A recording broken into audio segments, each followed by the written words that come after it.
Hi, welcome to Saranya சமையல். இன்றைக்கி நம்ம ராஜ்மா பொரியல் எப்படி செய்கிறதுன்னு பார்க்கலாம். பார்த்திங்கன்னா இதுதான் ராஜ்மான்னு சொல்கிறது. இது நம்ம அந்த சோயா பீன்ஸ் மாதிரியே இருக்குது. ஆனால் இது வந்து காஞ்ச பயிறு. இது நம்ம செய்யணும் அப்படின்னா, இப்போ நம்ம காலையில் செய்கிறோன்னா நம்ம நைட்டே ஊற வச்சிடணும். பாருங்கள், நான் இப்போ காலையில் செய்கிறதுக்கு நான் நைட்டே ஊற வச்சுட்டேன். இதை பாருங்கள், இந்த மாதிரி நிறைய தண்ணி ஊற்றி நம்ம ஊற வச்சிடலாம். இது நல்லா ஊறினா தான் டேஸ்ட்டாக இருக்கும். இல்லைன்னா ஒரு மாதிரி நமக்கு வேகாமல் நறுச்சுன்னு இருக்கும். எவ்வளோ தான் நம்ம வேக வச்சாலும் அது நல்லா நம்ம ஊறுற மாதிரி இருக்காது. பாருங்கள், இப்போ நான் காலையில் எடுத்துட்டேன். இது எப்படி இருக்குன்னு பாருங்கள். நல்லா ஊறிடுச்சு பயிறு. இப்போ நம்ம இதை குக்கரில் ஒரு 3 விசிலுக்கு வேக வச்சு எடுத்துக்கலாம்.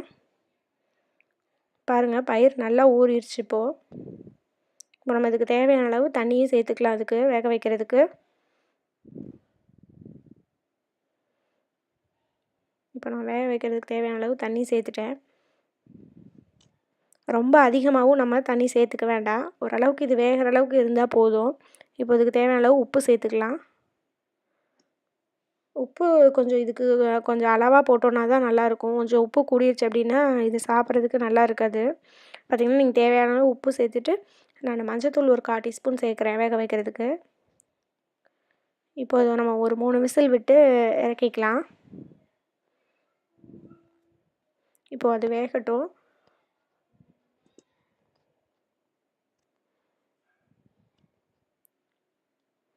இப்போ அதுக்குள்ளே நம்ம இதுக்கு அரைக்கிறதுக்கு என்னென்ன பொருள் தேவைன்னு பார்க்கலாம்.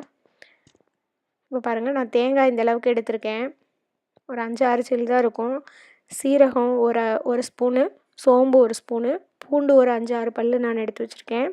நம்ம மிளகாத்தூளும் இதுக்கு சேர்த்துக்கலாம். நான் 1/2 டீஸ்பூன் மிளகாத்தூள் சேர்க்குறேன். அதிக காரம் வேண்டான்னு. நீங்கள் உங்களுக்கு காரம் எவ்வளோ தேவையோ அதுக்கேற்ற மாதிரி சேர்த்துக்கலாம்.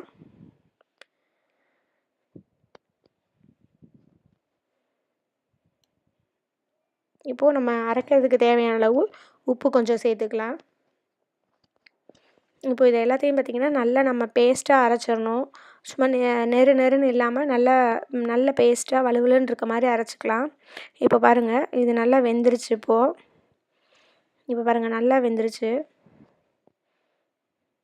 இந்த பாருங்கள் எப்படி இருக்குன்னு. நம்ம பிக்கும்போதே தெரியுது அது நல்லா வெந்துருச்சுன்னு. நமக்கு வேகாமல் இருந்தால் பார்த்திங்கன்னா சாப்பிட்றதுக்கும் நல்லா இருக்காது. ஒரு மாதிரி நறுச்சுன்னு இருக்கும். ஸோ நல்லா வேக வச்சுருங்க இதை. அதுக்கு நல்லா நம்ம ஊற வச்சிடணும். நம்ம செய்கிறதுக்கு நம்ம நைட்டே ஊற வச்சிட்டோம் அப்படின்னா ரொம்ப நல்லாயிருக்கும். இப்போ பாருங்கள், நான் ஒரு 3 ஸ்பூன் ஆயில் ஊற்றிக்கிறேன் இதில்.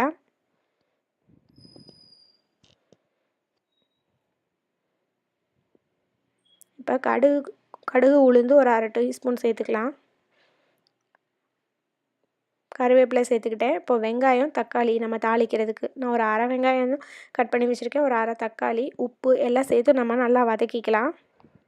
நீங்கள் இது நிறையா செய்யும்போது உங்களுக்கு தேவையான அளவு நீங்கள் வெங்காயம், தக்காளி நம்ம எல்லாமே சேர்த்துக்கலாம். இப்போ நான் அந்த பேஸ்ட்டையும் அதில் சேர்த்துட்டேன். இப்போ நம்ம வேக வச்சு எடுத்து வச்சுருக்க அந்த சோயாவையும் நம்ம சேர்த்துக்கலாம். இது பார்த்திங்கன்னா டிபார்ட்மெண்டல் ஸ்டோரில் ராஜ்மான்னு சொன்னாலே இது கொடுக்குறாங்க. குழந்தைங்களாம் பார்த்திங்கன்னா ஈவினிங் வரும்போது இதை நம்ம தாளித்து கொடுத்தோம். சும்மா வெங்காயம், பச்சை மிளகாய் இதெல்லாம் போட்டு தாளித்து கொடுத்தோன்னாலே ரொம்ப பிரியமாக சாப்பிடுவாங்க. ஸோ அப்படியும் நீங்கள் செஞ்சு கொடுக்கலாம் இதை. இப்போ பாருங்கள், நம்ம வேக வச்சதை இதோட சேர்த்தாச்சு. இப்போ இது எல்லாத்தையும் நம்ம நல்லா கொஞ்சம் கிளறி விட்டுக்கலாம். இது ஒரு 10 நிமிஷம் நம்ம நல்லா சிம்லேயே வச்சு வேக வச்சோன்னா தான் அந்த மசாலாலாம் அந்த பீன்ஸோடு சேர்த்து நல்லாயிருக்கும். இப்போ பாருங்கள், நான் ஒரு 10 நிமிஷம் வச்சுட்டேன். இது நல்லா அந்த மசாலோடு சேர்ந்துருச்சு. இப்போ நான் இதில் ஒரு 2 ஸ்பூன் ஆயில் ஊற்றிட்டேன். இப்போ நமக்கு ஓரளவுக்கு ரெடி ஆயிடுச்சு. இது இன்னும் ஒரு 5 நிமிஷம் வச்சோன்னா அது நல்லா வதங்கிடும். இப்போ பாருங்கள், இது ரெடி ஆயிடுச்சு. இது ரொம்ப டேஸ்ட்டாக இருக்கும். கண்டிப்பாக எல்லாருமே ட்ரை பண்ணி பாருங்கள். ட்ரை பண்ணி பார்த்துட்டு கமெண்ட் சொல்லுங்கள். இந்த வீடியோ உங்களுக்கு பிடிச்சிருந்தா லைக் பண்ணுங்கள், ஷேர் பண்ணுங்கள், மறக்காமல் சப்ஸ்கிரைப் பண்ணுங்கள். Make it simple, feel the taste.